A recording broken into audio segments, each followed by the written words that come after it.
Où va le web? C'est notre clin d'œil quotidien à ces futurs possibles d'Internet, ce Web 3 dont nous parle Eva Bensadi. Aujourd'hui, elle va nous faire un focus en particulier sur ces restaurants qui ouvrent leurs portes, qui ouvrent leurs tables, j'allais dire, dans le métavers. Mais alors, pourquoi faire?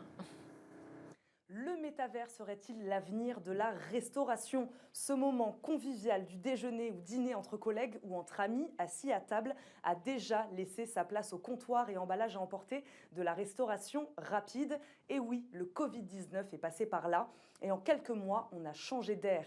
Des menus en QR code, les dark kitchens qui ont remplacé les cuisines de restaurants.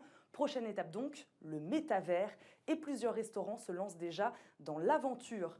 Chipotle, le spécialiste des burritos, s'est récemment associé à la plateforme Roblox. Les utilisateurs doivent créer ici des repas qui rapportent des crédits pour de la vraie nourriture.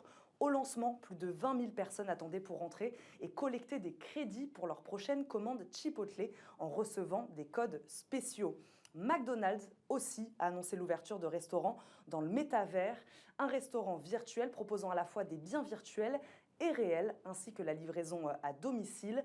Dans un futur proche, on pourra alors commander chez McDo dans le métavers avant de se faire livrer ses burgers et ses frites dans le monde réel.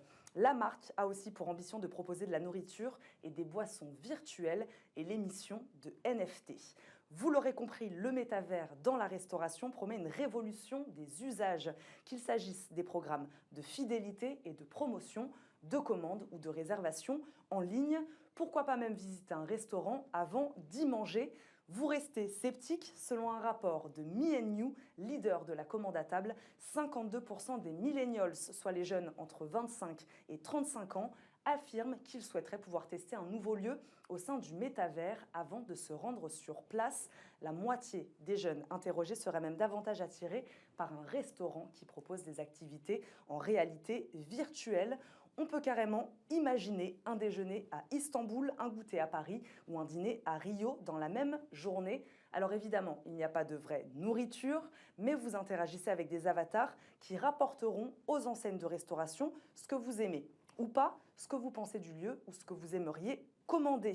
Bref, le métaverse offre des possibilités illimitées. La façon dont les consommateurs réagiront reste, elle, encore incertaine.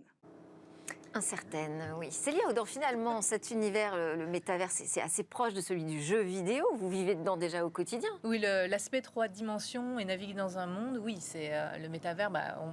Fortnite et Roblox, on parle de proto-métavers pour ces jeux-là. Ouais. Mais alors, qu'est-ce que ça change, l'arrivée du métavers? Et alors, ça peut ne rien changer ou tout changer.